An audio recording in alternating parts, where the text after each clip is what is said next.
ওহে নন্দলাল, হ্যাঁ কি, তিনি তো স্বয়ং ভগবান, ভগবান তাকে পাঠিয়েছে মরতে। এই শূন্য শূন্য শুনতে শুনতে কানটা পচে গেছে। এখন আর বামের ভোট রামে যাবে না।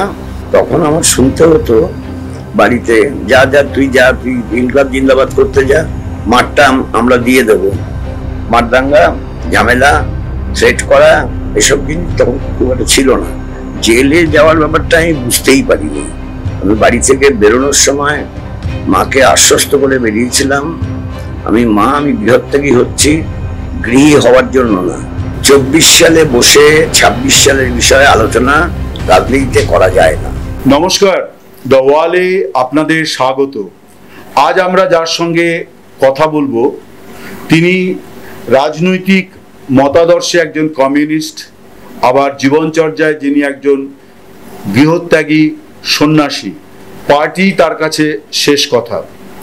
এই যে নির্বাচন হচ্ছে, এই নির্বাচনের সময় আলোচনায় আসে সর্বকনিষ্ঠ প্রার্থী এবং প্রবীণতম প্রার্থীর কথা। কিন্তু যারা এই নির্বাচনে সেনাপতির ভূমিকায় থাকেন, অর্থাৎ লড়াইয়ের ময়দানে যারা প্রার্থীদের পাশে থাকেন, তাদের মধ্যে প্রবীণতম কে, এই প্রশ্ন খুব কমই আসে। আমরা আজকে এমন একজনের সঙ্গে কথা বলবো যিনি 85 বছর বয়সে তার পার্টির প্রার্থীদের জন্য কখনো পদযাত্রা করছেন, কখনো জনসভায় ভাষণ দিচ্ছেন, কখনো বাড়ি বাড়ি যাচ্ছেন, আবার কখনো পার্টি অফিসে বসে কমরেডদের সঙ্গে আলোচনা করছেন, নির্বাচনী কৌশল নিয়ে আলাপ আলোচনা পরামর্শ দিচ্ছেন। এবং একইভাবে রাজপথেও তিনি সমানভাবে সক্রিয়। 85 বছর বয়সে অনেকেই অনেক গুরুত্বপূর্ণ সরকারি বা বেসরকারি পদে থাকেন, কিন্তু পথে থাকেন কজন? আজকে আমরা কথা বলবো এমনই একজনের সঙ্গে যিনি 85 বছর বয়সেও পদযাত্রা, মিটিং, মিছিল, এমনকি আইন অমান্য আন্দোলনের সামনের সারিতে থাকেন। এবং এই কয়েক বছর আগেও তার মাথায় কলকাতা পুলিশের লাঠির বাড়ি পড়েছে, এবং সেসব তোয়াক্কা না করেই তিনি কিন্তু রাজনীতিতে একেবারে সচল একজন ব্যক্তি। আরও একটি তথ্য হলো, তিনি পার্টির শীর্ষ স্তরে পৌঁছেও আজকে পার্টির নিয়ম অনুযায়ী তিনি কোনো গুরুত্বপূর্ণ পদে নেই, কিন্তু পার্টির কাজে তার কোনো প্রভাব পড়েনি। তার নাম বলে আর সময় নষ্ট করব না, তাকে দেখলেই আপনারা চিনতে পারবেন আমি কার কথা বলছি। বিমানদা নমস্কার। নমস্কার। আপনাকে আমরা সবাই বিমানদা বলেই সম্বোধন করি। আপনি পিতৃতুল্য মানুষ, কিন্তু পেশাগত কারণে এবং ঘনিষ্ঠতার কারণে তো বিমানদা বলেই সম্বোধন করছি। প্রথমে জানতে চাইবো যে আপনি কেমন আছেন? ভালো আছি। ভালো আছেন মানে তো সেটা আমরা দেখতেই পাচ্ছি, মানে ঠিক কেমন ভালো আছে? এই বয়সে যেমন থাকা যায় তেমন আমি ভালো আছি। আপনি তো তার থেকে বোধহয় বেশি ভালো আছেন। সেটা জানি না, মানে তার জন্য আপনার যে মানে জীবনচর্যা যা আমরা দেখি আর কি, এবং আমরা দেখি যে কিছুদিন আগেও আপনি রাজপথে আইন অমান্য আন্দোলন থেকে শুরু করে পদযাত্রা সবকিছুতেই আপনি সামনের সারিতে। আপনি তো কয়েক বছর আগে মমতা ব্যানার্জির পুলিশ আপনার উপরে আক্রমণও করলো, আপনি আহতও হলেন। তো এই যে মানে আপনি আজকে 84-85 বছর বয়সে এই যে বিষয়টি এইভাবে আন্দোলনের সঙ্গে যুক্ত, এইটা মানে কোথা থেকে? এটা কি আপনি বাম আদর্শ, কমিউনিস্ট আদর্শ, নাকি আরো অনেক কিছু আপনার মধ্যে কাজ করে? স্বাভাবিকভাবেই একটা ক্লাস ডিভাইডেড সোসাইটিতে যখন লড়াই করতে হয় তখন ধরেই নিতে হয় যে কিছু হামলা আক্রমণ হতে পারে, এবং সেটা ধরেই নিয়েই করি। এমনকি এমনও ধরে নিতে হয় শুধু হামলা আক্রমণ সাধারণভাবে শারীরিকভাবে হলো তা না, মৃত্যুও হতে পারে। তাতে কি হয়েছে? জন্ম মৃত্যু পায়ের ভিত্ত। আপনি বিষয়টাকে এইভাবে দেখেন এবং এই বয়সেও আপনি এইভাবেই দেখছেন? সেভাবেই দেখি। আমরা একটা জিনিস জানি, তবু জাস্ট মানে সাধারণ দর্শকদের জন্য, যে আপনি আপনার যে যে নিজেকে চালিত করা একটা বয়সে এসে মানুষ যেটাকে বলে প্রবীণ বয়সে বা বার্ধক্যে এসে তাকে একজন সহকারী রাখতে হয়, আপনি সেই এখনো পর্যন্ত জামা কাপড় নিজেরটা নিজেকে ইয়ে করা এবং নিজেকে চালিত করা, এটাও তো একটা বড় বিষয় একটা বয়সে এসে। এটা কি এখনো আপনি সেইভাবেই চালিয়ে যাচ্ছেন? এখনো পর্যন্ত নিজে করতে পারি সবকিছু। যদি করতে পারি তাহলে সাহায্যকারী লাগবে কেন? যখন করতে পারবো না তখন হয়তো বেঁচে থাকবো না, আর যদি বা কোনো অ্যাক্সিডেন্টালি বেঁচে থাকে তাহলে নিশ্চয়ই কারো সাহায্য করতে হবে, তাহলে তো আমি পারবো না। মানে আপনি কি তাহলে এইরকম কোন একটা মানে সংকল্প নিয়েছেন যে যতদিন পারবেন ততদিন কখনো সাহায্যকারী বা সহকারী নেবেন না? এটা তো মানুষের ধর্ম। যদি নিজের কাজ নিজের কাজ নিজে করা যায়, তার থেকে বড় জিনিস তো আর কিছু নেই। আর সময়টাকে সংক্ষিপ্ত করার জন্য রাত্রিবেলা জামা কাপড়টা ভিজিয়ে রাখলে সকালবেলা চান করার সময় ধুয়ে ফেললে সময় কম লাগে, একসঙ্গে হয়ে যায় সবকিছু। এটাও কি কারো কাছ থেকে আপনি মানে লক্ষ্য করেছিলেন যে কেউ এইভাবে তার জীবনকে চালিত করছে? সেটা কি আপনার মধ্যে কোনোভাবে মানে আপনি সেখান থেকে জিনিসটাকে গ্রহণ করেছেন? না, কোনো নেতা, আপনাদের কোনো পূর্বসূরি? না, এটা কারোর থেকে আমি শিখিনি। অ্যাকচুয়ালি বাড়ি যখন ছাড়বো ঠিক করলাম, তার 2 বছর আগে থেকে আমি নিজেকে ট্রেন করেছি। অর্থাৎ আমার জামা কাপড় আমি নিজে ধোয়া শুরু করেছি। বাড়িতে জামা কাপড় ধুয়ে দেওয়ার লোক ছিল, তো লোক আমারটা ধোবে কেন? আর তখন আমার শুনতে হতো বাড়িতে, যা যা তুই ইনকলাব জিন্দাবাদ করতে যা, মাঠটা আমরা দিয়ে দেব। আমি তারপরে কিছু কিছু সময় মাঠ দেওয়ার জন্য ছেড়ে দিতাম, ওটা সময় লাগবে। এছাড়া আমি সবসময় নিজেকে ট্রেন করেই বাড়ি থেকে বেরিয়েছি, কাজেই বাড়িতে বাইরে এসে আমার কোনো অসুবিধা হয়নি। একটা সময় অসুবিধা ছিল, শুকা দেবো কোথায়, শুকোতে তো হবে, বলে আমাকে দড়ি কিনে দড়ি লাগিয়ে নিতে হলো লম্বালম্বি করে। রাত্রিবেলা আমি রেখে দিতাম, রাত্রিবেলা শুকোনোর জন্য মেলে দিতাম। ওখানে কেউ অফিসে রান্নাঘরে থাকতাম, অফিসে তো তখন লোক থাকে না, শুকিয়ে যেত। তারপর সকালবেলা আমার চুক্তি ছিল ধুবির কাছে যে একবার সে আমার থেকে জামা কাপড় নিয়ে যাবে ইস্ত্রি করে, আর আমি ফেরার সময় নিয়ে আসবো। আর আমি যদি তাকে দিয়ে আসি তাহলে বলেতে সে আমাকে পৌঁছে দেবে। একটা ভদ্রলোকের চুক্তি ছিল, তা করতো। মহিলা ধুবির জায়গাটার মালিক ছিলেন, মহিলা সেটা করতেন। বাড়ির লোকেরা কখনো কখনো বলতেন যা যা তুই ইনকলাব জিন্দাবাদ কর, আমরা বাকিটা করে দেবো, মাঠ দিয়ে দেবো। এটা কি অনুযোগ, নাকি এটা খানিকটা আপনাকে উৎসাহই জুগিয়েছে যে তুমি তুমি তুমি তোমার ইচ্ছে মতো করতে পারো? না না, সেটা অনুযোগ নয়। কেন আমি করি, কেন আমি ধুই, এটা নিয়ে সমস্যা হয়েছিল শুরুতে। আমি বললাম আমারটা আমি ধোবো, তাতে আপত্তি কি আছে? মাকে বললাম, মা বললো যে ও যদি নিজেরটা নিজে ধরে, আপত্তি করিস না তোরা। আপত্তি করতো আমার দিদিরা, আপত্তি করতো, ওরা হাত থেকে কেড়ে নেওয়ার চেষ্টা করতো। তাছাড়া হয়ে গেছে। আমরা শুনেছি যে প্রমোদ বাবুরও একই রকম জীবনচর্যা ছিল। উনিও মানে এত ব্যস্ততার মধ্যে রাজ্য সম্পাদক, পরবর্তীকালে বামফ্রন্ট চেয়ারম্যান, এখানে ছোটাছুটি, তখন তো অনেক বেশি ছোটাছুটি করতে হতো, কিন্তু দিনের শেষে এসে উনিও বোধহয় মানে ওই সময় বোধহয় একটা কালচারও ছিল পার্টির মধ্যে, যায় সবাই যার যার নিজের কাজটা করে নেবে আর কি। না, প্রমোদদারটা সহজ ছিল। প্রমোদদা কখনো মার দিতেন না, মার ছাড়াই উনি পড়তেন। আমি মার ছাড়া আবার পড়তে পারি না, কাজেই মিল খুঁজে পাওয়া যাবে না, অমিলের জায়গাটা আছে। আপনি এই যে 17 বছর বয়সে আপনি কমিউনিস্ট পার্টির সদস্য হওয়ার জন্য আপনাকে কেউ কেউ মনে করলো, কিন্তু বয়স হয়নি বলে আপনি হওয়া গেল না আপনার তখন।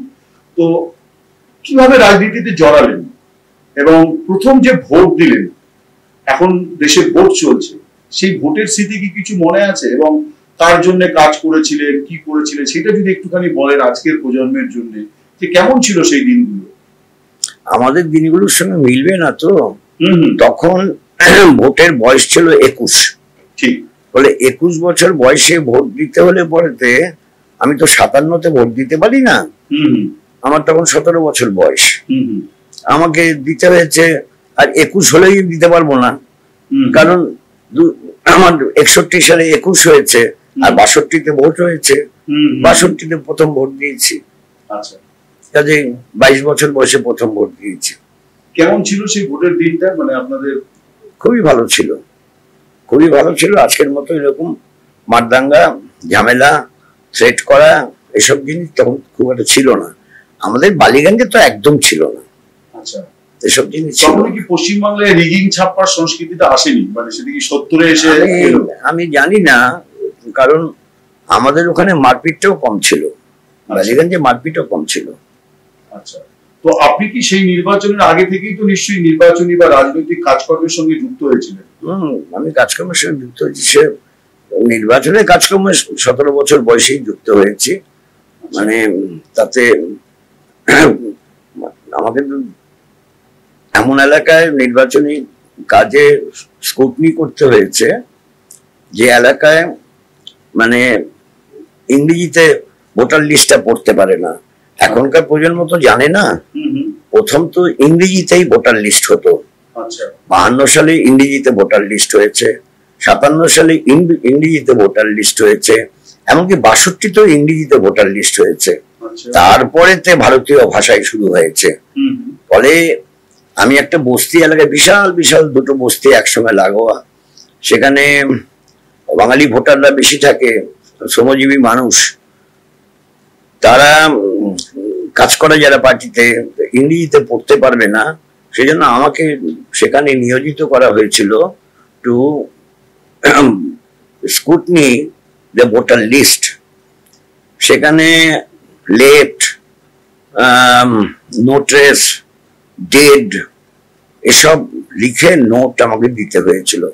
এই নোটটা বোধহয় আমার পার্টির নেতৃত্বের কাছে একটা মানে আমার সম্বন্ধে ধারণা তৈরি করতে সাহায্য করেছে। ভালো ধারণাই বোধহয় হয়েছিল, কারণ বলেছিল যে তোমার নোটটা খুব ভালো হয়েছে।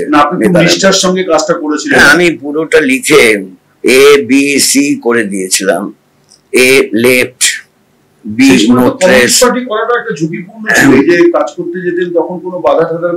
না, আমি যেখানে থাকতাম বাড়িতে, ওই এলাকায় পার্টি আমি করতে পারতাম না। একবার একটা মিছিলে ছিলাম, মিছিলে থাকার জন্য আমাকে মার খেতে হয়েছে।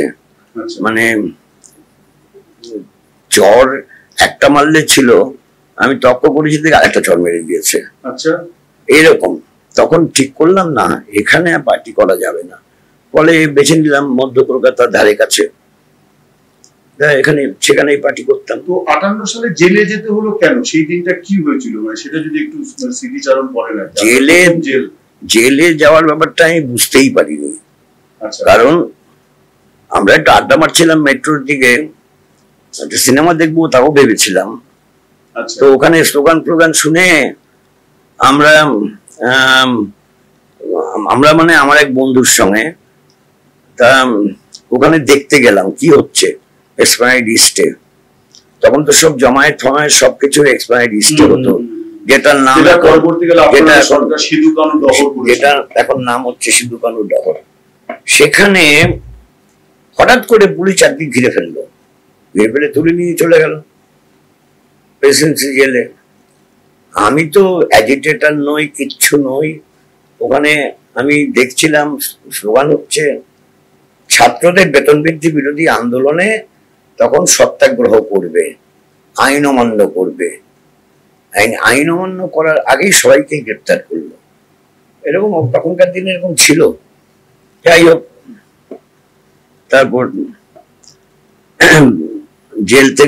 জেলটা লম্বা হতো, জেল থেকে ছাড়তে বাধ্য হলো। তারপরে খাদ্য আন্দোলন হয়েছিল, এত লোক ধরেছে, এত 59 নয় 58 তো একটা খাদ্য আন্দোলন হয়েছিল। 58 খাদ্য আন্দোলনে তাদের রাখবে কোথায়? ফলে তাদের রাখবার জন্য প্রেসিডেন্সি জেল থেকে আমাদের ছেড়ে দিতে হলো।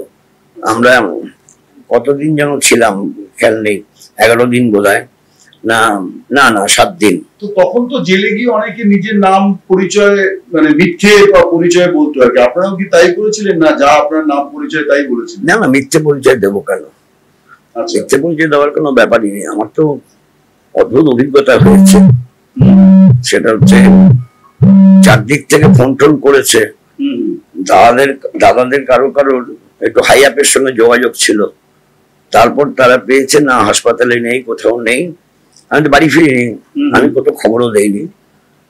তারপর তারা নামের লিস্ট দিয়ে বলেছে যে ছাত্রদের গ্রেপ্তার করেছে, তাতে বিমান বোসের নাম পাওয়া যাচ্ছে। বিমান বোস প্রেসিডেন্সি জেলে আছে। তো প্রেসিডেন্সি জেলে ফোন করেছে, রাত্রিবেলাই ফোন করেছে। প্রেসিডেন্সি জেল আলাবান আমাদের সম্পর্কে আত্মীয় ছিলেন। তো তাকে ফোন করে জিজ্ঞেস করে, হ্যাঁ আমি নামের লিস্ট দেখেছি, বিমান আছে এখানেতে। পরের দিন সকালবেলা আমাকে ওয়ার্ডেন ডাকছে, মানে ওয়ার্ডেন এসছে, জেলার ডাকছে, ওয়ার্ডেন এসছে আমাকে নিয়ে যাবে, জেলার ডাকছে। তা আমি যেতে পারি কিনা জিজ্ঞেস করলাম, যারা যারা অন্যান্য ঘরে যারা আছে, বললো যখন জেলার যখন ডাকছে তুমি যেতে পারো। তো আমি গেলাম। তো আমি জেলার, তো আমি, তুমি এখানে কেন? বলে, বারে তুই বলছিস তুমি এখানে কেন? আমি তো জেলার। তুমি জেলার? বাবা।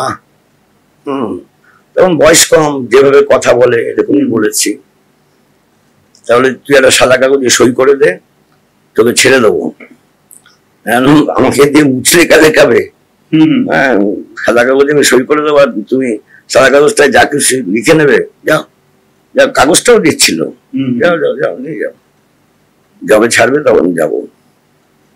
বলে, না বাড়ি থেকে ফোন করেছিল ইত্যাদি ইত্যাদি, তোদের সব ট্যুরে যাওয়ার আছে, এবার তো তোদের দার্জিলিং যাবি বোধহয়। তো আমি বললাম যে আমি যাব না। তুমি ঠিক আছে, তুমি মাকে ধরে দাও তো একটু। তখন তো জেলার গ্রামে আমাকে তুই বলছে, আমিও তুমি বলছি। মাকে ধরে দিলাম, মাকে ধরে দেওয়ার পর আমার সঙ্গে বললাম, তোমরা সব চলে যাও, আমার টিকিটটা ক্যান্সেল করে দাও, ব্যাস বাইরে চলে যাওয়া। কিন্তু আমাকে পাজামা, প্যান্ট, আর দুটো জামা, দুটো গেঞ্জি, আর ইনার গার্মেন্টস পাঠিয়ে দেবে, টুথপেস্ট, ব্রাশ সব দেবে, আর আমি যা সাবান ব্যবহার করি সেটাও পাঠিয়ে দেবে। তখন আমি নিকো সাবান ব্যবহার করতাম, ওটাও পাঠিয়ে দেবে। সব পাঠিয়ে দিয়েছে। পরে মানে সকালবেলা কথা বলছি, সেই দিনই বিকেলবেলা আমার কাছে এসে গেছে, ব্যাস। তারপর যখন ছেড়েছে, কি হয়েছে, কোনো অসুবিধা হয়নি। তো বিমান একটা কথা জিজ্ঞাসা করি, কমিউনিস্ট পার্টিতে বহু মানুষ ফুল টাইমার হয়েছেন, এখনো হন। তো সবাই কিন্তু আপনার মতন এরকম, মানে তারা কিন্তু সংসার ধর্ম করেন, আপনার মতো কেউই পার্টি অফিসকে বেছে নেওয়া, সারাটা জীবন পার্টির জন্য দিয়ে দেওয়া, এইটার দৃষ্টান্ত খুব বেশি নেই। আপনি এরকম একটা কঠিন কঠোর সিদ্ধান্ত কেন নিলেন? আমি বুঝি না এটা কঠিন কঠোর সিদ্ধান্ত কিনা, আমি জানি না। আমি বাড়ি থেকে বেরোনোর সময় মাকে আশ্বস্ত করে বেরিয়েছিলাম, আমি গৃহত্যাগী হচ্ছি, গৃহী হওয়ার জন্য না, আমি যেমন আছি তেমন থাকবো। মা চাইছিলেন না আমি বাড়িঘর ছেড়ে দিই, সেই জন্য মাকে বোঝালাম। আর তারপর চলে আসলাম একটা বলে যে তুমি কিন্তু কাঁদবে না। মা কেঁদে দিয়েছিলেন আমার কথা শুনে, তুমি কাঁদবে না, মানে তুমিও চিরকাল থাকবে না, আমিও চিরকাল থাকবো না। কাজেই আমার নিজের লক্ষ্য উদ্দেশ্য অনুযায়ী আমি চলবো। আমি কাউকে, আর বাড়ির কাউকে আমি কখনোই ট্রাবল দেবো না। আর আমি কোনোদিন বাড়ির বিরুদ্ধে কোনো কথাও বলবো না, কারণ তারা তো আমাকে মানুষ করেছে, আমি তো কোনো আয় করিনি। তো কাজেই আমার কোনো ক্ষোভ বিক্ষোভ বাড়ির প্রতি নেই। আপনার রাজনীতির জন্য পরিবারের উপর যাতে কোনো চাপ না আসে, পুলিশি সন্ত্রাস, নির্যাতন বা যা কিছু হোক, আপনি সেই কথা ভেবেই মানে গৃহত্যাগী হয়ে গেলেন, যে পরিবারের উপর যেন আপনার রাজনীতির কোনো চাপ গিয়ে না পড়ে। আমি অত সব বিচার করিনি। আমি এটা ভেবেছি যে আমার পথ তো বাড়ির অন্য কারোর পথ নয়। আমার পথের জন্য এই যারা ভিন্ন পথে আছে, ভিন্ন পথের যাত্রীরা ভিন্ন পথের যাত্রী হিসেবেই চলুক, থাকুক, ভালো থাকুক, সুখী হোক, আনন্দ করুক। কিন্তু ওই সময় তো মানে অনেক তরুণ তারা রামকৃষ্ণ মিশনে যেত, ভারত সেবাশ্রম সঙ্গে যেত, বা আরো অনেক রকম আধ্যাত্মিক প্রতিষ্ঠানের সঙ্গে যেত। আপনি যে কমিউনিস্ট পার্টিকে বেছে নিলেন, সেই প্রেরণাটা সেটা কোথা থেকে আপনি পেলেন? মানে সেটা কি ঠিক তৎকালীন রাজনীতি, সমাজ যে পরিস্থিতির মধ্যে ছিল সেটা থেকে আপনি পেলেন, নাকি কোনো ব্যক্তির একটা প্রভাব কাজ করেছে? সেটা আমি বলতে পারবো না। সেটা আমার কাছে কোনোদিন কোনো এই ব্যাপারে কোনো ব্যক্তি প্রভাব পড়েছে তা নয়। তবে একটা কথা ঠিক, যখন স্বামী লোকেশ্বরানন্দের সঙ্গে আমার আলাপ পরিচয় হলো এবং বিভিন্ন বিষয়ে কথাবার্তা বলতে যেতাম, উনিও আমাকে বিভিন্ন বিষয়ে কথাবার্তা বলতেন। তো উনি বলেছিলেন আপনার জায়গাটা হওয়া উচিত ছিল আমাদের এখানে, আপনি ইউ আর মিসফিট, আপনি গেছেন রাজনীতি করতে, এটা উনি বলেছিলেন। আমাদের এখানটাই আপনার প্রপার জায়গা ছিল, এটা বলতেন। একটা অন্য প্রশ্ন করি, কমিউনিস্ট পার্টির 100 বছর কারো কারো মতো হয়ে গেছে, কারো কারো মতো আগামী বছর রাষ্ট্রীয় স্বয়ংসেবক সংঘেরও 100 বছর। রাষ্ট্রীয় স্বয়ংসেবক সংঘ এবং কমিউনিস্ট পার্টি এই দুজনের যে ইডিওলজিক্যাল যে মানে কনফ্লিক্ট, সেটা ভারতবর্ষের মানুষ জানেন এবং সেটা কমপ্লিটলি বিপরীত। আজকে ভারতবর্ষে দেখা যাচ্ছে যে আরএসএস তারা ভারতবর্ষে কারা সরকার করবে, সরকার করলে কে প্রধানমন্ত্রী হবেন, সরকারের অনেক পলিসি সংরক্ষণ থাকবে কি থাকবে না, এরকম নানান বিষয়, গুরুত্বপূর্ণ বিষয় তারা ডিসিশন মেকিং এর জায়গায় পৌঁছে গেছে। এবং শোনা যাচ্ছে যে আমাদের পশ্চিমবঙ্গ, সেখানেও আরএসএস এর প্রচুর শাখা মানে তৈরি হয়েছে। কমিউনিস্ট পার্টি স্বাধীনতা আন্দোলনে তার একটা গৌরবোজ্জ্বলক ভূমিকা আমরা দেখেছি। আমরা স্বাধীনতা পরবর্তী যে গণ আন্দোলন, শ্রমজীবী মানুষের আন্দোলন, গরিব মানুষের আন্দোলন, খাদ্য আন্দোলন, শিক্ষা আন্দোলন, চাকরি আন্দোলন, আপনি নিজে কোচবিহার থেকে কলকাতা পদযাত্রা করেছেন। আজকে তো ভারতবর্ষে অনেকেই পদযাত্রা করে, আমরা জানি যে আপনার পদযাত্রার কথা আমরা জানি। আমরা তখন ছোট ছিলাম, আপনি পদযাত্রা করেছিলেন কোচবিহার থেকে কলকাতা। তো কমিউনিস্ট পার্টির আন্দোলনের একটা লম্বা ইতিহাস, কিন্তু আজকে কমিউনিস্ট পার্টি দেখা যাচ্ছে যে তারা খানিকটা ক্ষয়িষ্ণু শক্তি, এবং পশ্চিমবঙ্গ যেটাকে তাদের একটা মানে দুর্গ বলা হতো, সেখানে তারা বিধানসভায় শূন্য হয়ে গেছে, তারা লোকসভাতে প্রতিনিধি পাঠাতে পারেনি। এরকম একটা পরিস্থিতি কেন তৈরি হলো? মানে আপনারা কোথায় ভুল করলেন বা আরএসএস কিভাবে সফল হলো, যদি এটা আপনি আপনার অভিজ্ঞতাটা বলেন, মূল্যায়নটা। প্রথমত আরএসএস এর শাখার সঙ্গে কমিউনিস্ট পার্টির তার শক্তি বৃদ্ধির প্রশ্নটা কখনোই একসঙ্গে মিলিয়ে দেখা উচিত না। আরএসএস যে দর্শনে বিশ্বাস করে, সেই দর্শনের ভিত্তিটা হচ্ছে ভাববাদী দর্শন। আর ভাববাদী দর্শন স্বাভাবিকভাবেই মানুষ ভাববাদী দর্শনের সঙ্গে সম্পর্কযুক্ত হয়। তাই তারা অ্যাস্ট্রোলজি নিয়ে বসে, তারা হাত নিয়ে বসে, তারা কপাল নিয়ে দেখায়, সবকিছু এসব আছে।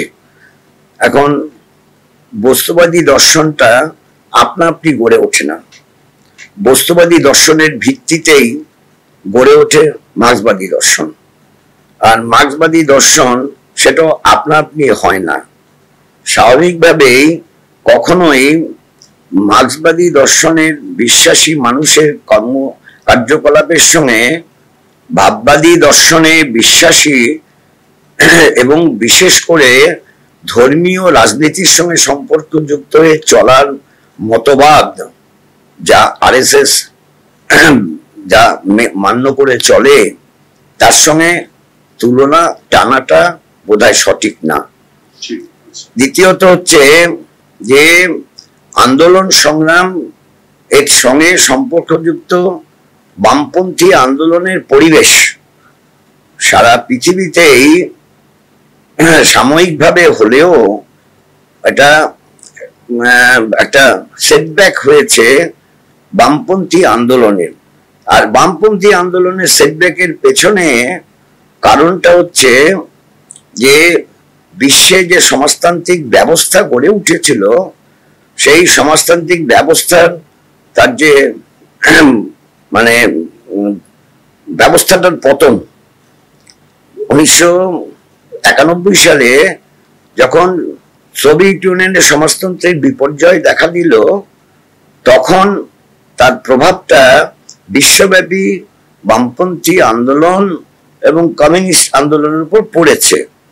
ফলে সেটাকে ধরে এটা যে চিরকাল এই অবস্থা চলবে তাও না, কিন্তু তথাপি সেটাকে ধরে আরএসএস এর সঙ্গে 100 বছর বিচার করে, আরএসএস 1925 সালে গড়ে উঠেছিল নাগপুরে, এটা ঠিক, কিন্তু আরএসএস তার দার্শনিক ভিত্তি সমাজের ভাববাদী দর্শনের অবস্থানকারী অবস্থার সঙ্গে সম্পর্কযুক্ত।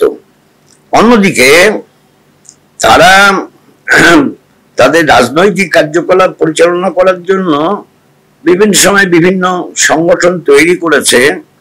যেমন 1925 সালেই তৈরি করেছিল হিন্দু মহাসভা। তারপর হিন্দু মহাসভা দিয়ে কাজ হচ্ছে না বুঝে নির্বাচনের প্রাক্কালে যখন 1952 সালে নির্বাচন হবে, 1951 সালে তার সবকিছু সিদ্ধান্ত হয়ে গেল, তখন দেখলো যে না, 52 সালে নির্বাচনে হিন্দু মহাসভা নিয়ে চলা যাবে না। তাই তারা 1951 সালে জন্ম দিল জনসংঘের, যার প্রতীক ছিল প্রদীপ চিহ্ন। এবং তারপর জনসংঘ চলতে চলতে 77 সালে যখন জরুরি অবস্থা অবসান ঘটার পর নির্বাচনী প্রস্তুতি চলছে, সেই সময় সমস্ত পার্টিগুলো, দক্ষিণপন্থী সব পার্টি মিলিতভাবে এবং সুডো বামপন্থী পার্টি মিলিতভাবে তারা সব তৈরি করলো, বা সমাজবাদী পার্টি যুক্ত হয়ে তৈরি হলো জনতা পার্টি। আর জনতা পার্টির সঙ্গে বিলীন হয়ে গেল জনসংঘ। স্বাভাবিকভাবে জনসংঘ নিয়ে আর চলতে অসুবিধা হচ্ছে, তাই পরবর্তী সময়ে তারা জন্ম দিল বিজেপি, RSS, রাষ্ট্রীয় স্বয়ংসেবক সংঘ জন্ম দিল ভারতীয় জনতা পার্টি। ভারতীয় জনতা পার্টি চলছে। পশ্চিমবাংলায় ভারতীয় জনতা পার্টি দাঁত ফুরোতে অসুবিধা হচ্ছে, তাই রাষ্ট্রীয় স্বয়ংসেবক সংঘ আলাপ আলোচনা করে ঠিক করলো কংগ্রেস পার্টি ভেঙে একটা পার্টি তৈরি করতে হবে। জন্ম দিল তৃণমূল কংগ্রেস। এবং তৃণমূল কংগ্রেসের জন্ম দেওয়ার পর লক্ষ্য করা যাবে যে নির্বাচনে তৃণমূল কংগ্রেস বোঝাপড়া করে বিজেপির সঙ্গে লড়াই করলো, আর দমদম আসনে জিতলো তপন শিকদার, মন্ত্রী হয়েছিলেন। জুলু মুখার্জি জিতলেন, কৃষ্ণনগরে মন্ত্রী হয়েছিলেন। আর তৃণমূল কংগ্রেসের নেত্রী মমতা ব্যানার্জি, তিনি মন্ত্রী হয়েছিলেন, বিভিন্ন দপ্তরের, গুরুত্বপূর্ণ দপ্তরের মন্ত্রী হয়েছিলেন, উনি রেল মন্ত্রী হয়েছিলেন। একসঙ্গে কিন্তু বিজেপি এবং টিএমসি মন্ত্রিসভায় ভাগ করেছে, যেটা জ্যোতিবাবু বলতেন যে মমতার সব থেকে বড় অপরাধ পশ্চিমবাংলায় সে হাত ধরে বিজেপিকে টেনে এনেছে। এটা জ্যোতিবাবু বারবার বলতেন। তাতে পরিষ্কার হয়ে যাচ্ছে যে বামপন্থী আন্দোলনকে আক্রমণ করার জন্য, কমিউনিস্টদের আক্রমণ করবার জন্য কিভাবে পারিপার্শ্বিক পরিবর্তন ঘটিয়ে ভারতীয় জনতা পার্টি এবং টিএমসি বেশ সখ্যতা বজায় রেখে আবার বিরোধ তৈরি করে, বিরোধ নিয়ে সখ্যতা নিয়ে উভয়বিধ কর্মসূচির মধ্য দিয়ে বোঝাপড়া করে চলতে মোটামুটি অভ্যস্ত হয়ে গেল। এটা কি একটা কারণ যে আরএসএস তার ভাবধারা, তার সাংগঠনিক লক্ষ্য, এগুলো প্রতিষ্ঠিত রাজনৈতিক দল, শুধুমাত্র হিন্দুত্ববাদী বিজেপি নয়, অন্যান্য রাজনৈতিক দল কংগ্রেস এবং কিছু ক্ষেত্রে কমিউনিস্ট পার্টি, তাদের মধ্যেও তারা অনুপ্রবেশ করতে পেরেছে, যার কারণে আজকে তারা তুলনামূলকভাবে একটা বড় জায়গা ভারতবর্ষে তৈরি করেছে। এটাও কি একটা কারণ? আমার মনে হয় এটাই কারণ নয়। রাষ্ট্রীয় স্বয়ংসেবক সংঘ তারা তাদের লোকজন বিভিন্ন রাজনৈতিক দলের মধ্যে ঢোকানোর চেষ্টা করে না তা নয়, করে। কিন্তু একটা জিনিস বুঝতে হবে যে আমাদের রাজ্যের পরিপ্রেক্ষিতে মনে হয় দেখে যে খুব টেরে গাল দিচ্ছে বিজেপিকে, হ্যাঁ, যখন বলে বেড়াচ্ছে সব বহিরাগতদের হামলা হচ্ছে, সব বহিরাগতরা এখানে আসে, আবার বলতে যে এমন বলছে চাড্ডা ফাড্ডা নাড্ডা। এখন ভুলে যায় আর কি, চাড্ডা ওই যে কাকে বলার জন্য যেন বললো, এটা বলেছিল বোধহয় নাড্ডা। নাড্ডাকে বলতে যে চাড্ডা ফাড্ডা নাড্ডা, ফাড্ডা নামে কোনো টাইটেল নেই, চাড্ডা নামে নাই টাইটেল আছে। চাড্ডারা মোনা পাঞ্জাবি, এবং তাদের মধ্যে অনেক কৃতি সন্তান আছে, সেগুলো খেয়াল রেখে বলে না, এরকম বলে দেয়। বলার লাইসেন্সটা আছে, কারণ না বললে তো হবে না, গালাগালি দিতে হবে। গালাগালি দেওয়ার জন্য অনেকে মনে করে কি করে তৃণমূলের সঙ্গে বিজেপির সম্পর্ক আছে, এটা মনে করে। আমি প্রসঙ্গত উল্লেখ করতে পারি বিশিষ্ট সাংবাদিক দুর্গা দাস, তার বইতে তিনি তার অনেকগুলো অভিজ্ঞতার কথা পুরোপুরি লিখেছেন। বইটা একটু বড়। Lord Curzon to Nehru and Lord Curzon to Nehru, and after, সে বইতে পরিষ্কার লেখা আছে যখন মিস্টার আইজেনহাওয়ার প্রেসিডেন্ট, তখন শুরু হয়ে গেল ভিয়েতনামের ব্যাটল। ভিয়েতনামের ব্যাটলটা ঘিরে পিপুলস লিবারেশন আর্মি তার আন্দোলন, তার জীবনদান ইত্যাদি ইত্যাদি নিয়ে নানান বই লেখা হয়েছে। উইলফ্রেড বার্চেটের বই, বিখ্যাত বই, তিনি একাধিক বই লিখেছেন যে কিভাবে দেশের স্বার্থে আত্মত্যাগ করছে, জীবন দিচ্ছে। এখন সেই সময় সারা পৃথিবীতে একটু লেফটিজমের প্রভাবটা হচ্ছিল, এমনকি খোদ মার্কিন যুক্তরাষ্ট্রে সেখানে অনেকেই বিয়ে করার আগে ডেটিং করে, ওদের সিস্টেম আছে। 3 বছর 4 বছর ডেটিং করে, কেউ 5 বছর 7 বছর ডেটিং করেও বিয়ে করে। তখন ঠিক করলো যে আইনটা হয়েছে যে 21 বছর বয়সের যারা বিবাহিত নয় তাদের সবাইকে সৈন্যবাহিনীতে নাম লেখাতে হবে, যেতে হবে। আর মানে হোল নাইট পাদ্রীকে চার্চে বসে বিয়ে দিতে হচ্ছে, সকাল হয়ে গেছে শুধু বিয়ে দিতে হচ্ছে। কারণ যুদ্ধে যাবে না, তাই তারা বিক্ষোভ দেখাচ্ছেন ক্যাম্পাসে ইউনিভার্সিটি। এবং এই যে লেফটিজমটা চারদিকে ছড়িয়ে যাচ্ছে, ইউরোপ আমেরিকা সব জায়গায় প্রভাব পড়ছে, ভারতেও প্রভাব পড়ছে। তখন মিস্টার আইজেনহাওয়ার শ্রীমতী ইন্দিরা গান্ধীকে বলেছিলেন তার আলাপে, সেটা লিখেছেন Durga Das, that Mrs Gandhi, you are to criticize our government and policy severely. Unless you do that, the Indian political soil will be captured by the left and socialist. আমি একটা অন্য বিষয়, আপনি যে বললেন যে আরএসএস এর প্রভাবটা, দেখুন বাবরি মসজিদ যখন খুলে দেওয়া হলো তখন রাজীব গান্ধী প্রধানমন্ত্রী, যখন বাবরি মসজিদ ধ্বংস হলো তখন নরসিংহ রাও প্রধানমন্ত্রী, কংগ্রেস সরকার, বিজেপি তখন ক্ষমতায় আসেনি। তো এগুলো সবই বিশ্ব হিন্দু পরিষদের মানে কর্মসূচি ছিল, যেটা হচ্ছে আরএসএস এর সাধু সন্তদের সংগঠন। আমি এই কারণেই বলছিলাম যে তাদের একটা পেনিট্রেশন কোনোভাবে কি কংগ্রেসকেও আজকের এই পরিস্থিতিতে টেনে এনেছে। সেটা আংশিক সত্য হতে পারে, কারণ ওই বাবরি মসজিদ ভাঙার ব্যাপারটা আটকানোর চেষ্টা করা হয়েছিল। জ্যোতিবাবু বারবার এখান থেকে ফোন করছেন, বারবার চিঠি লিখেছেন, বারবার ফোন করে বলছেন now you are to call army call করা হলো না। ঠিক। ফলে এই ব্যাপারেতে দায় দায়িত্ব কিছুটা ছিল না, এটা তো বলা যাবে না। আমি একটু পশ্চিমবঙ্গে ফিরি। পশ্চিমবঙ্গে একটা বিষয় আমরা দেখছি যে 2011-তে আপনারা নির্বাচনে পরাজিত হয়েছেন, এটা একটা গণতান্ত্রিক পদ্ধতি, আপনারা বিজয়ী হয়েছিলেন 34 বছর ধরে, আবার ওখানে পরাজিত হয়েছে। কিন্তু তারপরে হার জিত তো নির্বাচনে থাকে, কিন্তু তার সঙ্গে একটা রাজনৈতিক দল সংগঠনের বা সমর্থনের যে বেস, সেইটার কি সম্পর্ক? আবার পরের ভোটে তারা ফিরে আসবে, কিন্তু পশ্চিমবঙ্গে একটা ধারাবাহিকভাবে দেখা গেছে যে যেটাকে কেউ বলছে রক্তক্ষরণ, কেউ বলছে ভাঙন, আপনি যেভাবেই বলুন না কেন, যে এই দৃষ্টান্তটা ভারতবর্ষে খুব একটা নেই, যে একটা দল ক্ষমতা থেকে চলে যাওয়ার পর দেখা যাচ্ছে আর কিছুতেই ফিরতে পারছে না। মানে ফিরতে পারার থেকেও বড় কথা হচ্ছে যে তার যে জনভিত্তি সেটা আন্ডার চ্যালেঞ্জ। এটা কেন হলো বলে আপনার মনে হয়?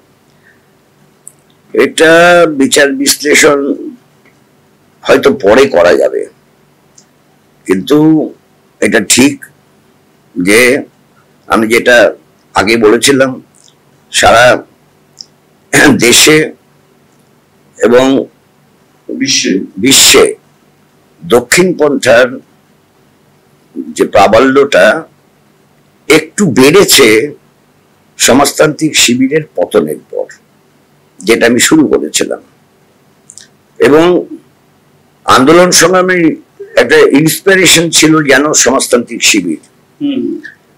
এখন তো রবীন্দ্রনাথকে টেনে এনে লাভ নেই। রবীন্দ্রনাথ তার মানে সোভিয়েত ভ্রমণের ইতিহাস যখন লিখেছেন তখন বলেন, এখানে না আসলে আমার তো জীবনটাই মনে হয় ঠিকঠাক হতো না। এ তো আমি জানতেই পারতাম না এরকম একটা সমাজ তৈরি হয়েছে। যাই হোক, সেটা যে প্রতিকূল পরিবেশ তৈরি হওয়ার ফলশ্রুতিতে দক্ষিণপন্থা রাজনীতির প্রভাবটা প্রভাবটা বাড়তে সাহায্য করেছে। তার সঙ্গে সম্পর্কযুক্ত, দক্ষিণপন্থী রাজনীতির সঙ্গে সম্পর্কযুক্ত আরএসএস এর রাষ্ট্রীয় স্বয়ংসেবক সংঘের প্রভাব বৃদ্ধির তার পদক্ষেপগুলো। এইটাও কি একটা কারণ যে আপনাদের কর্মী সমর্থকদের মধ্যে, আমি আপনাদের মতো সিনিয়র নেতাদের কথা বলছি না, কর্মী সমর্থকদের মধ্যে যারা দলটাকে মানুষের মধ্যে নিয়ে যায়, তাদের মধ্যে একটা ধারণা তৈরি হয়েছিল যে আমরা, যেটা অনিল বিশ্বাস প্রয়াত অনিল বিশ্বাস একসময় বলেছিলেন, আমরা 50 বছর আমাদের কেউ হটাতে পারবে না, মানে এরকম একটা ধারণাও কি তৈরি হয়েছিল? এবং হঠাৎ করে যখন একটা জমি আন্দোলনকে কেন্দ্র করে সরকারটা পরিবর্তন হয়ে গেল, তখন একটা নির্মাণ হুড়মুড় করে ভেঙে পড়লো। এই যে একটা ধারণা যে আমরাই সরকারে থাকবো, আমরাই সরকার পরিচালনা করব, এটাও কি কোনোভাবে একটা কারণ যে পার্টি সংগঠনের এই দুর্বলতা যেটা এখন প্রস্ফুটিত হয়েছিল বিগত কয়েক বছরে? অন্তত আংশিকভাবে সত্য, কারণ আমাদের কর্মীদের একটা বড় অংশ, নেতৃত্বেরও একটা অংশ, তারা মনে করেছিলেন এই রাষ্ট্র ব্যবস্থায় অঙ্গরাজ্যে সরকারে একটা দীর্ঘস্থায়ী তারা চিরস্থায়ী মনোভাব, এরকম ভাবনা চিন্তা, ভ্রান্ত ভাবনা চিন্তার শিকার হওয়ার ফলশ্রুতিতে এ তো ঠিক কিছু ক্ষয়ক্ষতি হয়েছে। আমি এই বিষয়ে আরেকটু নেতৃত্বের কথা বলি। মানে জ্যোতি বসু 23.5 বছর মুখ্যমন্ত্রী ছিলেন, বুদ্ধদেব ভট্টাচার্য 10-12 বছর মতন, সব মিলিয়ে উনি 2000 সালের 6ই নভেম্বর শপথ নিলেন। তো এটা কি মনে হয় এখন, মানে অনেকটা সময় পেরিয়ে এসে, যে আরো আগেই বুদ্ধদেব বাবুকে ব্যাটন দেওয়া উচিত ছিল, ওকে আরো বেশি কাজের সুযোগ দেওয়া উচিত ছিল? এটা কি এখন মনে হয় আপনাদের যে ওইখানেও একটা নেতৃত্বের ভুল হয়েছিল, যে মানে অনেক বেশি নির্ভরতা জ্যোতি বসুর উপরে, সেটাও পার্টির একটা ক্ষতি করে দিয়েছে লং টার্মে? হয়তো উনি প্রতিভাবান ছিলেন, ইয়েও ছিলেন, কিন্তু আজকে নরেন্দ্র মোদীকে নিয়েও কিন্তু বিজেপিতে এই প্রশ্নটা উঠেছে যে উনি 303 করেছেন, কিন্তু আবার বিজেপি ওনার কাঁধে চেপে বসেছে। এটা কোনো পার্টির জন্য কাম্য নয়। না, এটা নিয়ে পার্টিতে বিশেষভাবে কোনো আলোচনা হয়েছে তা নয়। হয়তো এখন হাইপোথেটিক্যালি বলতে হয়, হয়তো আগে পরিবর্তন হলে পরেতে কিছু লাভ হতে পারতো, কিন্তু তা তো পরখ করা হয়নি। লাভ হতো কি হতো না সেটা তো বলা যায় না, কিন্তু হয়তো হতে পারতো, এরকম হাইপোথেটিক্যালি বলা যায়। কিন্তু মিস্টার নরেন্দ্র মোদীর সঙ্গে এইসব প্রশ্নের কোনো মিল খুঁজে পাওয়া যায় না। তিনি তো স্বয়ং ভগবান তাকে পাঠিয়েছে মর্তে, তিনি নিজেই দাবি করেছেন এইরকম, নিজে মর্তে তিনি এসছেন তার দূত হয়ে, ভগবানের শিষ্যকে এই কথা বলার সুযোগ দিলেন না, তিনি নিজেই দাবি করেছেন। হ্যাঁ, আর আমি তো জানি না পৃথিবীতে কোথাও জীবিত লোকের নামে কোনো কিছু হয় কিনা। আজকে আহমেদাবাদের স্টেডিয়ামের নাম নরেন্দ্র মোদী স্টেডিয়াম। এই তো আমি বাচ্চা বয়স থেকে আজ পর্যন্ত আমি এরকম কোনো কিছু দেখিনি, জানি না। জানতাম যে মারা গেলে পর স্মৃতির ব্যাপারে তা হয়।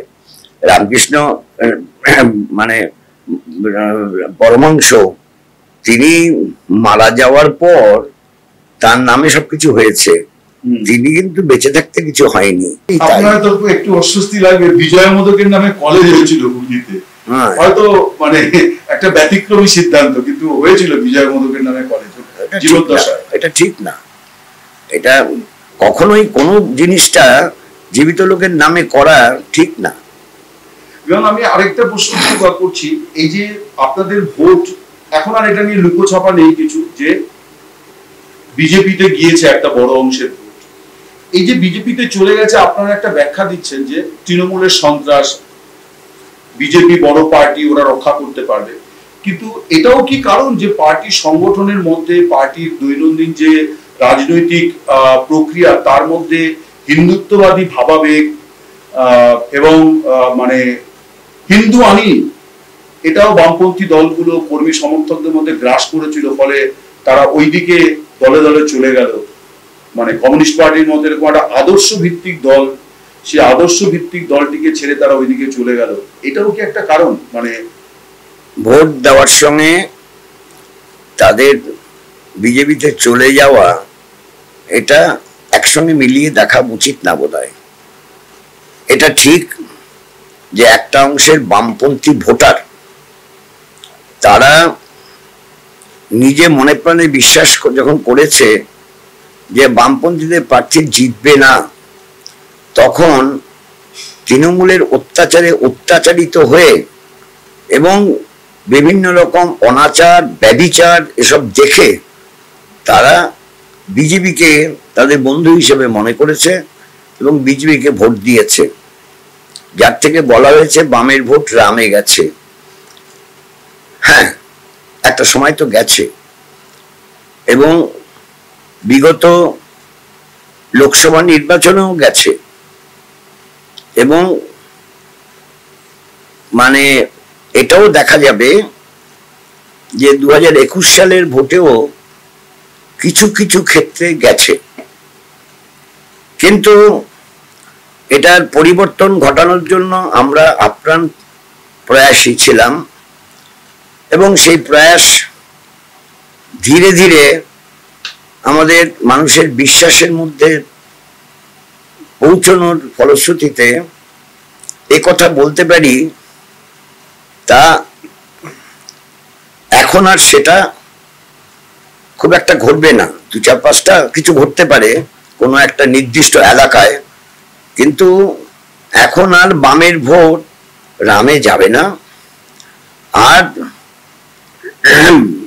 রামকে হটানো মানে রামের পার্টিকে হটানো, এবং মানে দেশে আমাদের রাজ্যে অনাচার ব্যভিচারের একদম মানে যে একটা স্তম্ভ তৈরি করেছে তৃণমূল কংগ্রেস, তাকে হাঁটানোর জন্য লড়াইটা শুরু হয়ে গেছে এবং লড়াই চলবে।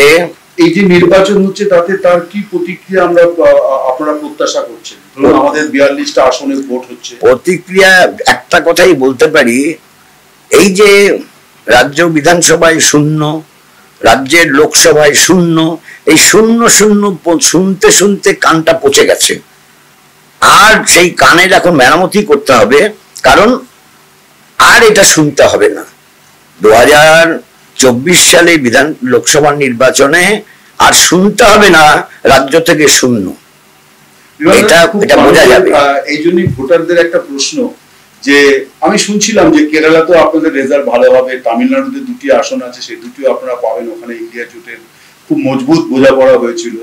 পশ্চিমবঙ্গ আপনি বলছেন যে একটা ভালো ফল আপনারা হবে। এখন সিপিএম কে যারা ভোট দিয়েছেন বা যারা আগামী দিনে দেবেনও, তারা কি পাবেন? সিপিএম এই আসনগুলো নিয়ে কি করবে? লোকসভায় তো সবাই যায়, তারা গিয়ে তাদের বক্তব্য বলেন, এর বাইরে তার কারণ 96 সালে বিতর্কটা এসেছিল, জ্যোতিবাবুই বলে গেছেন যে ওটা ঐতিহাসিক ভুল ছিল পার্টিসিপেট না করা। 2004-এ দেখা গেল যে আপনারা রেফারির ভূমিকায়, বা রেফারি বলবো না, লাইন্সম্যানের ভূমিকায় আপনারা সরকারেরই বাইরে থেকে বলছেন এই করো তাই করো, কোনো ভুল হলে পরে আপনারা বাঁশি বাজাচ্ছেন, কিন্তু রেফারিও মাঠে কিন্তু দৌড়ঝাঁপ করে খেলাধুলো করেন আর কি, তিনিও কিন্তু একজন প্লেয়ারের মতনই গোটা মাঠ, রেফারি সবচেয়ে বেশি গোটা মাঠ ছুটে বেড়ান। সিপিএম কি করবে? মানে এটা কিন্তু একটা মৌলিক প্রশ্ন, কারণ সিপিএম মানে সংসদীয় গণতন্ত্রে পার্টিসিপেট করছে। এক নম্বর কথা হচ্ছে, লোকসভায় মানুষের দুঃখ যন্ত্রণা, জ্বালা যন্ত্রণা, ক্ষুধার জ্বালা এবং মানুষের যে বেকারিত্বের জ্বালা, সেই যন্ত্রণার ছবিটা লোকসভায় তুলে ধরতে হবে। 2, লোকসভায়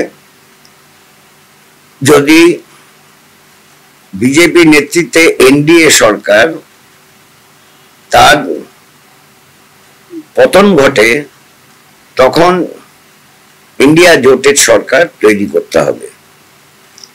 এবং আমাদের পশ্চিমবাংলায় বামপন্থী এবং কংগ্রেসের যে যৌথ বোঝাপড়ার মধ্য দিয়ে 42টা আসনে প্রার্থী দেওয়া হয়েছে, তার ফল কি হবে সেটা একমাত্র 4 জুলাই পরেই বোঝা যাবে।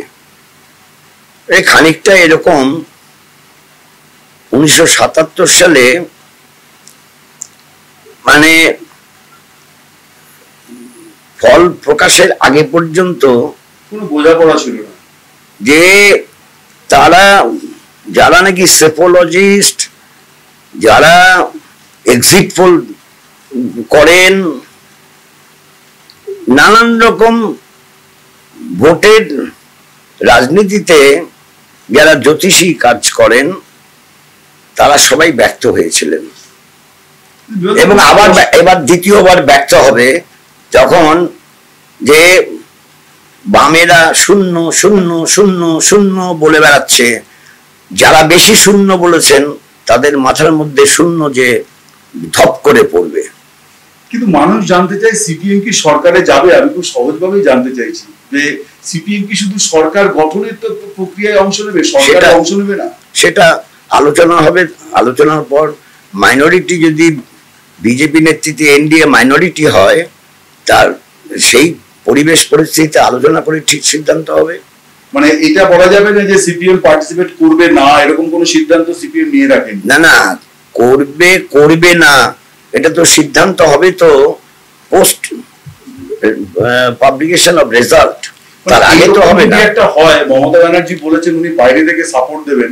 যদি এরকম দিল্লিতে একটা সরকার হয়, সিপিএম সরকারে আছে আর মমতা ব্যানার্জি বাইরে থেকে সাপোর্ট দিচ্ছেন, সেটা কেমন হবে সেই সরকারটা? না, আমি বিশেষ করে পশ্চিমবঙ্গের রাজনীতিতে যে এই ধরনের বিষয় নিয়ে হাইপোথেটিক্যাল ডিসকাশন করাটা নিরর্থক।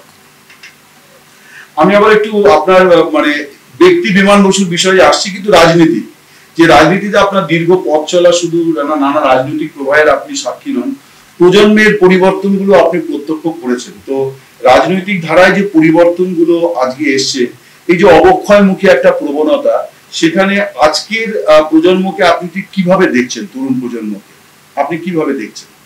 আমার তরুণ প্রজন্মকে খুব খারাপ লাগে না, কারণ একটা বিষয় বুঝে নিতে হবে, আমাদের সময় পর্যন্ত যে পরিবেশ পরিস্থিতিটা গেছে, আমাদের সময় থেকেই শুরুটা হয়েছে। আমি যখন বাড়িতে আছি তখন থেকেই শুরুটা হয়েছে, অর্থাৎ যৌথ পরিবার ভাঙতে শুরু করেছিল। আমার ছাত্রাবস্থাতেই যৌথ পরিবার ভাঙতে শুরু করেছিল। এখন যৌথ পরিবার ভাঙতে তখন শুরু করে, এখন যৌথ পরিবার খুঁজে পেতেই মানে লোক লাগাতে হবে। আছে, অল্প কিছু আছে যৌথ পরিবার। এখন নিউক্লিয়ার ফ্যামিলিতে যারা বড় হয়, তাদের মেন্টাল গেট আপটা আর জয়েন্ট ফ্যামিলি থেকে যারা বড় হয় তাদের মেন্টাল গেট আপ এক হওয়ার কথা না। কাজেই জোর করে, জোর জবরদস্তি বর্তমান প্রজন্মকে ডেকে দেওয়া আমি একদম ঘোরতর বিরোধী। বর্তমান প্রজন্মের মতোই হবে। বর্তমান প্রজন্ম আজ থেকে 70 বছর আগে যে সমাজটা ছিল, বা 50 বছর আগে যে সমাজটা ছিল, তেমনই হবে, এটা মনে করার কোনো কারণ নেই। দ্বিতীয় একটা বড় বাধা হয়ে দাঁড়িয়েছে, আমাদের রাজ্যের যারা শাসন ক্ষমতায় আছেন, তারা সামাজিক পরিবেশটাকে এমনভাবে দূষিত করেছেন, এমন সব কথাবার্তা বলেন যে একটা দল বদলুকে বলতে, যে দল বদলু বলা হয় না, দল বদলু কথাটা তো সবাই বোঝেও, কোনো অসুবিধা হয় না। মানে কি যেন বলা হয় একটা কথা, যে কি একটা কথা বলা হয়, সেটা যদি বাচ্চাটা জিজ্ঞেস করে মা ওটার মানে কি, বাড়িতে বসে জিজ্ঞেস করে মা ওটার মানে কি, তা কি বলবে সেটা? এই যে সরকারি প্রশাসনে যারা আছেন তারা যখন কিছু আজে বাজে কথা বলেন, এই আগে যেটা বললাম চাড্ডা ফাড্ডা নাড্ডা মাড্ডা, এসব কি? আর এখন একটা জিনিস চলছে ওহে নন্দলাল, কি কি হচ্ছে? সামাজিক মূল্যবোধের ধারাটাকে মাটিতে নামিয়ে দিয়ে সমাজটাকে পরিশুদ্ধ করা যায় না। তাই এই সমাজেই বর্তমান প্রজন্ম তারা মানুষ হচ্ছে, এটা বুঝে নিতে হবে। তার উপরে যদি কোনো মানে মানে কুপ্রভাব পড়ে, তো পড়ছে সরকারি প্রশাসনিক যে বিধি ব্যবস্থা গ্রহণ করার আগে এবং পরে যে কথাগুলো বলা হয়। একটা ছোট অন্য বিষয়, মানে এই রিলেটেড বিষয়ে আমি জিজ্ঞাসা করছি যে কমিউনিস্ট পার্টিতে আপনি হোল টাইমার হয়েছেন, আপনি তো পার্টি আপনার ঘর সংসার করে নিয়েছেন, আরো অনেকে হোল টাইমার হয়েছেন, হোল টাইমার হন। আপনারা যখন হোল টাইমার হয়েছিলেন তখন সমাজের মধ্যেও কিন্তু একটা ত্যাগ তিতিক্ষা, বিশেষ করে যারা রাজনীতিতে ছিলেন, আমরা কংগ্রেসি নেতাদেরও দেখেছি, কতিপয় এসে হয়তো গ্র্যান্ড হোটেলে উঠতেন, কিন্তু বাকিদের আমরা দেখেছি সহজ সাধারণ জীবনযাত্রা এবং 70-80 দশক পর্যন্ত একটা গান্ধীবাদী জীবনচর্চার সংস্কৃতি তাদের মধ্যেও আমরা দেখেছি। আজকে যে ছেলেমেয়েরা হোল টাইমার হচ্ছেন তারা তো ভোগবাদী সমাজে বড় হয়েছেন। আপনি যেটা বলছিলেন যে যৌথ পরিবার ভেঙে গেছে, তারা সিঙ্গেল চাইল্ড, তারা বাবা মায়ের সব রকম আকাঙ্ক্ষা তাদের বাবা মা পূরণ করেছে। সেই ছেলে মেয়েদের হোল টাইমার হওয়া সেটা কি অনেক বেশি চ্যালেঞ্জিং নয়? মানে আজকে তারা 2.5 লাখ 3 লাখ টাকা বেতনের মাইনে চাকরি করতে পারতো, সেইটা, এবং মানে সেটা কি অনেক বেশি চ্যালেঞ্জিং বলে আপনার মনে হয়? আপনাদের সময়ের তুলনায় তো অনেক বেশি ত্যাগের, কারণ হচ্ছে যে সমাজটা তো বদলে গেছে, সমাজে তো প্রলোভন, ভোগ বিলাস, সেলিব্রেশন, ফুর্তি, এইসবের মধ্যে আপনাদের আজকে যারা এই এবারের নির্বাচনে যারা প্রার্থী আমি দেখতে পাচ্ছিলাম, তারা সকলেই যথেষ্ট গুণী। কেউ জেএনইউতে পিএইচডি করছেন, কেউ আরো নানান জায়গায় করেছেন, এবং তারা প্রত্যেকেই কিন্তু কর্মক্ষেত্রে খুব বড় একটা জায়গা পেতেই পারতেন। এখনকার সময়ে বর্তমান প্রজন্মের যারা পার্টিতে সর্বক্ষণে কর্মী হচ্ছেন, অবশ্যই তাদের কাছে সেটা অনেক বেশি challenging than in our time, এই ব্যাপারে কোনো সন্দেহ নেই। কারণ এখন সমাজের সর্বত্র যে লোভ লালসা, যে একটা একটা বলা যায় একটা বাতাবরণ তৈরি হয়েছে, সেই বাতাবরণের মধ্যে বড় হয়ে তারা যখন পার্টিতে হোল টাইমার হতে আসছে, অবশ্যই নতুন নিদর্শন তৈরি করছে। আপনি একটা ইন্টারভিউতে দেখছিলাম, এবারে আপনাদের মানে প্রার্থী তালিকাতেও প্রচুর নবীন মুখ আমরা দেখলাম, কিন্তু নবীন নেতৃত্ব যাকে নিয়ে খুব কৌতূহল, আমি টেলিভাসেও দেখি তার ভিডিও বক্তৃতা মানুষ শুনছেন ইউটিউবে, তিনি মীনাক্ষী মুখোপাধ্যায়। তো মানে ওনাকে নিয়ে আপনাদের পরিকল্পনাটা কি? মানে উনি তো দেখছি ছুটে বেড়াচ্ছেন সর্বত্র, দিনে 3-4টে করে জনসভায় ভাষণ দিচ্ছেন, এবং উনি তার হেলিকপ্টারে ছুটছেন না, উনি ট্রেনে বাসে যাচ্ছেন বা গাড়িতে যাচ্ছেন। মানে আপনি যদি আজকে, আপনি 85 বছর বয়স, আপনি একজন তরুণী, তাকে নেতৃত্বে আপনার সামনে রেখেছেন, আপনাদের পরিকল্পনাটা কি? আমাদের যে রাজ্য কমিটি গড়ে উঠেছে বিগত সম্মেলন থেকে, সেই রাজ্য কমিটির অর্ধেকই হচ্ছে তরুণ, এবং আমাদের এবার যে প্রার্থী তালিকায় তারও প্রায় অর্ধেকই হচ্ছে তরুণ এবং একটুখানি তরুণের সঙ্গে যুক্ত অংশ উপরের দিকে, এরাই হচ্ছে সব থেকে বড় অংশ প্রার্থী হয়েছে। এখন এরা দায় দায়িত্ব নিয়ে কাজকর্ম করার মধ্য দিয়ে অবশ্যই একটা বড় অংশই নেতৃত্বের মধ্যে চলে আসবে। এ তো নেতৃত্বের, রাজ্য কমিটির সদস্য হওয়া মানে নেতৃত্বের অংশ হয়ে যাওয়া। তো আমরা দেখেছি যে মমতা বন্দ্যোপাধ্যায়, আপনারা তার রাজনীতি বিরোধী হতে পারেন, আমাদেরও অনেক সমালোচনা আছে তার রাজনীতি নিয়ে, কিন্তু তিনি লড়াই সংগ্রাম করেছেন, পুলিশের মার খেয়েছেন। মীনাক্ষী মুখোপাধ্যায়কেও দেখলাম একেবারে সামনের সারিতে গিয়ে কমরেডদের বাঁচাচ্ছেন, তারপর পুলিশের মার খেলেন, তিনি জেলেও চলে গেলেন। ফারাক একটা আছে, উনি বড় মুখ করে এগুলো বলে বেড়ান না। তো অনেকে মনে করছেন যে মীনাক্ষীকে আপনারা মমতা বন্দ্যোপাধ্যায়ের বিপরীতে একটি ইলেকট্রাল ফেস, কারণ মানে নির্বাচনে একটা ফেসও দরকার হয়, নীতি আদর্শ কর্মসূচির সঙ্গে ফেসও দরকার হয়। জ্যোতি বসু একটা ফেস ছিলেন, বুদ্ধদেব ভট্টাচার্য একটা ফেস ছিলেন, মীনাক্ষী মুখোপাধ্যায় কি ফেস? মীনাক্ষী মুখোপাধ্যায়কে যখন নন্দীগ্রামে শ্রীমতী মমতা ব্যানার্জির প্রার্থী হওয়া সত্ত্বেও দাঁড় করানো হয়েছিল, কেন দাঁড় করানো হয়েছিল? জিতবার জন্য দাঁড় করানো হয়েছিল। নন্দীগ্রামে আমরা ওখানেতে আমাদের প্রার্থী মীনাক্ষী মুখার্জিকে করেছিলাম জিতবার জন্য, কিন্তু লড়াই করবার জন্য লড়াই করা হয়েছে। সবসময় জিতবার জন্য প্রার্থী দাঁড় করানো হয় না, লড়াই করার জন্য দাঁড় করানো হয়।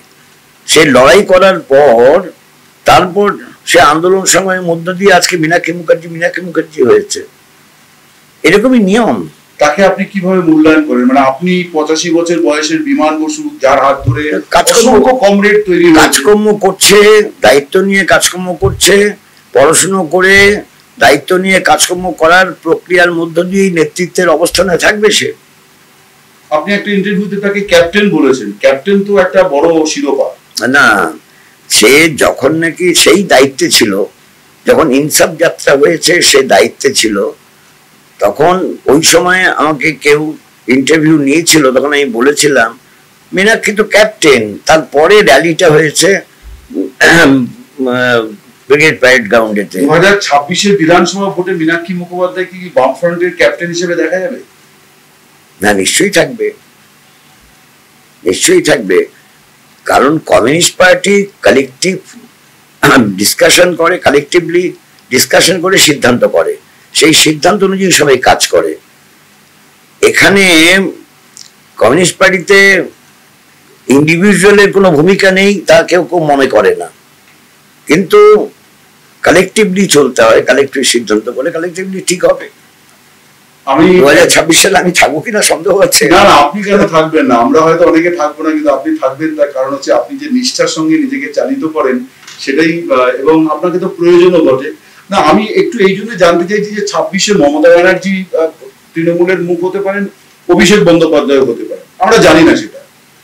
সিপিএম কাকে সামনে রেখে নির্বাচন লড়বে? কারণ এখন এটা নীতি আদর্শের জায়গায় নেই, এটা একটা মানে বাস্তব যে একটা ফেস দরকার। 24 সালে বসে 26 সালের বিষয়ে আলোচনা রাজনীতিতে করা যায় না, রাজনীতিতে করা যায় না। এটা মানে কাঁঠালটা বড় হয়েছে গাছে দেখতে পাচ্ছি, তাই দেখে এরপর তো নামাতে হবে, এখনই গোপে তেল লাগাতে শুরু করে দিলাম, এটা হয় না। এটা যেমন বাস্তব জীবনে হয় না, রাজনৈতিক জীবনে তো একেবারে হয় না। একটু 2021-এর বিষয়ে আসি। আইএসএফ কে নিয়ে একটা বিতর্ক হয়েছিল যে অনেকেই সিপিআইএম এর কর্মীদের মধ্যে যে একটি সংখ্যালঘু অংশ, যাদের কথাবার্তার মধ্যে মৌলবাদী আঁচ আছে, এরকম একটি সংগঠনের সঙ্গে সিপিআইএম এর বোঝাপড়াটা বাঙালি গ্রহণ করেনি। কারণ পশ্চিমবঙ্গে কখনো মানে বরকত গনি খান চৌধুরী কখনো মুসলিম নেতা হিসেবে পরিগণিত হননি, বা আজকের দিনে আব্দুল মান্নান তাকেও কেউ মুসলিম নেতা বলেন না, বা এই যে বীরভূমে আমাদের আরেকজন খুব গুরুত্বপূর্ণ নেতা ছিলেন। তো আপনার কি মনে হয় যে সেটা ভুল ছিল সিপিআইএম এর তরফে? সময়ের সঙ্গে তুলনা করতে হবে। তখন যখন আইএসএফ তৈরি হয়, তার সভাপতি ছিলেন মিলন মান্ডি। মিলন মান্ডিকে মুসলমান না, কিন্তু তাদের তো কর্মসূচিটাকে দিয়ে দেখতে হবে। এটা বলে লাভ নেই তো। মানে এটা হয়েছিল, তপশিলি ছিল, আদিবাসী ছিল, সংখ্যালঘুরাও ছিল, এবং 1921 সালে যে ফরম্যাটে তৈরিটা হয়েছিল তাদের প্রার্থী ছিল, ব্রাহ্মণ ঘরের সন্তান তাদের প্রার্থী ছিল, তাদের মানে নন ব্রাহ্মণ হিন্দু তাদের প্রার্থী ছিল। বলে এইভাবে বিচার করা যায় না যে একটা মুসলিম আউটফিট। এখন 2021 সালে যা হয়েছিল তার পরিপ্রেক্ষিতে তাদের সঙ্গে হয়েছিল। প্রশ্নগুলো আসছে এবার লোকসভা নির্বাচনে তাদের সঙ্গে বোঝাপড়া হয়নি বলে। বোঝাপড়া না হওয়ার পেছনে একটা ছোট্ট কারণ আমাকে বলতেই হবে। আমরা বলেছিলাম 2টো আসন নিয়ে আলোচনা করা যেতে পারে, কিন্তু তারা বলেছিল না 8টা আসনের নিচে হয় না। এখন 8টা আসন মানে কিন্তু 7টা বিধানসভার ক্ষেত্র ম্যান করতে হবে, তো সেটা কতটা হয়? 56টা হয়। সেখানেতে কি করে হবে? এটা সম্ভব না। ফলে হয়নি। না হওয়ার জন্য বিভিন্ন সময় আমাদের দায়ী করা হয়েছে। আমাদের দায়ী করা যায় না, আমাদের দায়ী করা যায় না। এখন 2টো আসনে লড়াই করছে সিপিআই, আর আইএসএফ লড়াই করবে 8টা আসনে। কখনো আরেকটা পুরনো সিদ্ধান্ত আপনার মানে দলের মানে নির্দেশে আপনি সোমনাথ বাবুর কাছে গিয়েছিলেন ওই বিতর্কের সময়, যখন উনি স্পিকার পদ থেকে ইস্তফা দিতে রাজি হলেন এবং পরমাণু চুক্তির ইস্যুতে আপনারা ইউপিএ গভর্নমেন্টের থেকে বেরিয়ে চলে এলেন। আজকে এত বছর পর যে রাজনৈতিক পরিস্থিতি, আমরা সেই পরমাণু চুক্তি নিয়ে ভারতবর্ষে কোথাও কোনো অশান্তি, কোনো ভারতবর্ষের কোনো ক্ষতি, এসব কোনো কিছু আমরা সাধারণ মানুষ সেই উপলব্ধি কিছু করছি না। রাজনৈতিক দল তাদের সিদ্ধান্ত পদক্ষেপকে রিভিউ করে। আপনাদের কি এখন মনে হয় যে ওই সিদ্ধান্তটা সঠিক ছিল না, আরো একটু ধীরে সুস্থে মনমোহন সরকারের সঙ্গে? কারণ ইউপিএ 1-এ আপনারা যে রেফারেন্ট ভূমিকা পালন করেছিলেন, আপনারা চলে আসার পর দেখা গেল ইউপিএ 2 একেবারে দুর্নীতির মানে অঙ্কে তারা ডুবে গেল। আপনাদের কি এখন মনে হয় যে আরেকটু আপনাদের সহিষ্ণু হওয়া দরকার ছিল, আরেকটু সরকারটার পাশে থাকা দরকার ছিল? যেহেতু বিজেপি ততদিনে একটা বড় শক্তি, বাজপেয়ী ততদিনে প্রায় 6 বছর প্রধানমন্ত্রিত্ব করে ফেলেছেন, কারণ তিনি 1999 থেকে 2004 টানা 5 বছর, তার আগে 96 সালে একটু, তার আগে 98 সালে একটু। আপনার কি মনে হয়? ব্যাপার হচ্ছে কোন বিষয় সম্পর্কে মন্তব্য করতে গেলে তা রিভিউ না করে, আলোচনা না করে বলা যায় না।